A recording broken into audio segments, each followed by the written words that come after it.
Do you want to start us off, though, with the Cavaliers? We're going to try. We say this all the time, but I am going to have a clock here.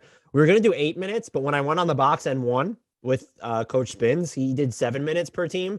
And I feel like that gives us some leeway if we do actually go over to maybe the podcast will actually be an hour for We'll these. see.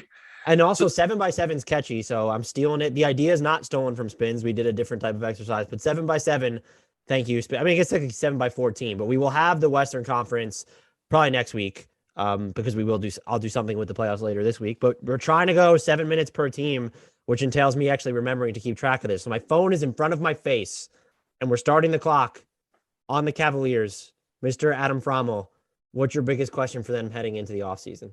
I think from a transactional perspective, the obvious question is revolving around Collin Sexton.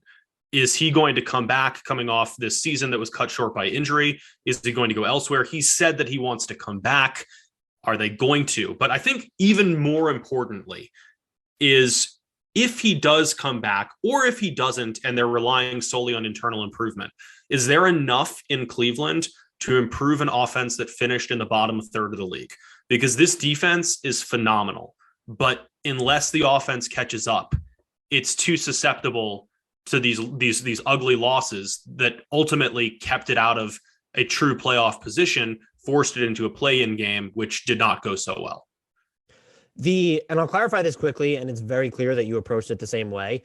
And it doesn't pertain to the Cavaliers. I steered clear of, since we aren't the draft lottery, who are they going to take at number such and such? I have nothing about the draft in any of mine. So just like, when we get to the Pistons, the Magic specifically, that stuff is relevant. So just wanted to throw that out there. Mine is and look, that makes sense. You also have to ask, this is a question that's branched off of that, is do you have Garland, Sexton, LeVert on the same team? Is that something that you want or should do? And my question is kind of in a similar vein of, do you need what's more of a priority for this team? Is it getting a wing so that Larry Markkinen isn't playing the three and you're getting away from the three big lineups that had a lot of defensive success? Or are you just prioritizing maybe shooting however it comes, where do you want to actually upgrade the Isaac Okoro spot? Or let's just say you're getting a shooting wing in general. Is that shooting wing, if you sign him or trade for him, do you want him to come off the bench? Are you trying to upgrade from Isaac Okoro? Are you trying to replace Larry Markkinen? And so there's the inherent question, I think, that's tied to Sexton of, could he get you what you need in a sign and trade? Because there are very few teams with cap space that can give him an offer sheet that's significant. I don't know what his value is. He wanted like 400, I think. It was the last we heard. My guess would be that he doesn't get it just after this injury. But that being said, like the only teams that can really, and they have to want to have cap space, would be Detroit, Indy, Orlando, Portland, and the Spurs. And so like those aren't, none of those teams spring to mind. Like maybe Detroit, but they might. I actually think San Antonio would be kind of fun. They just have so many guards right types already. And Orlando is like, he probably really upgrades their offense, but you have Cole Anthony and you have a logjam there. If you're going to add to that or decongest it, it needs to be for someone better than Collin Sexton. Yep. Also Jalen Suggs, there's overlap there. But is there like I thought about, what do you think about him in Washington with Bradley Beal? Is there like a sign and trade there to where maybe you get KCP or Kuzma as part of it? And that might be my favorite fit, just again, from a purely fit perspective. But as for Cleveland, like I think it's the shooting wing route.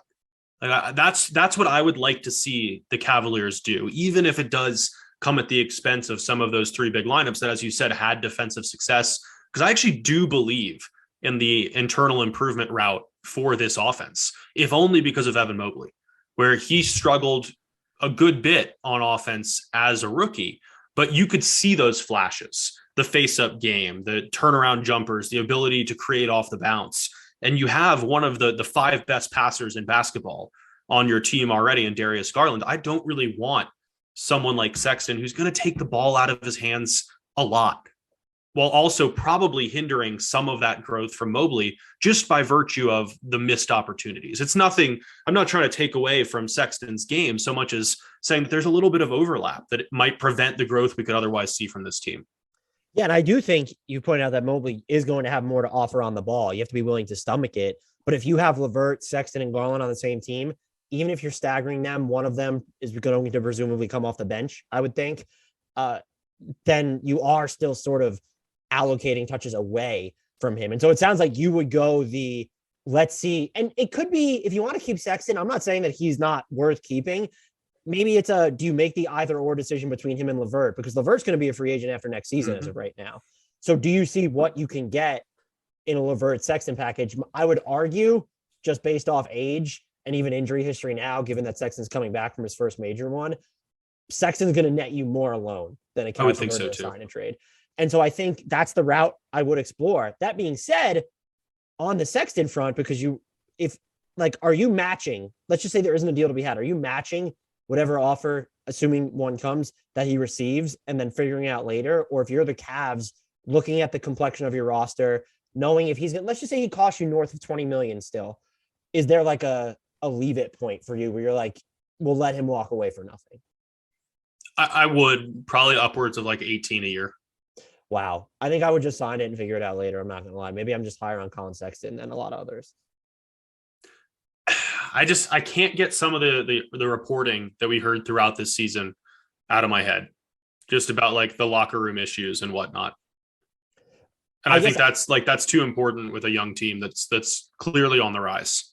I guess I also view through the framing of, because LeVert's going to enter free agency, still having Collin Sexton at the end of the day isn't the worst thing in the world, because there's a chance that you don't have LeVert going forward either, and you would still need the secondary scoring. And I do think LeVert's the better. It's also like the easiest thing to go find.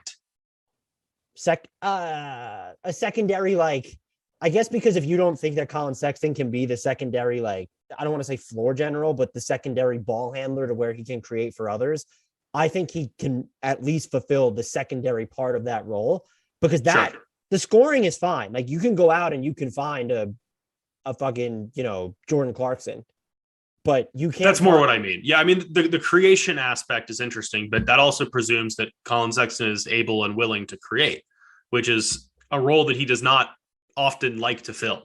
I would say I would have loved to have seen him more extensively with a talent.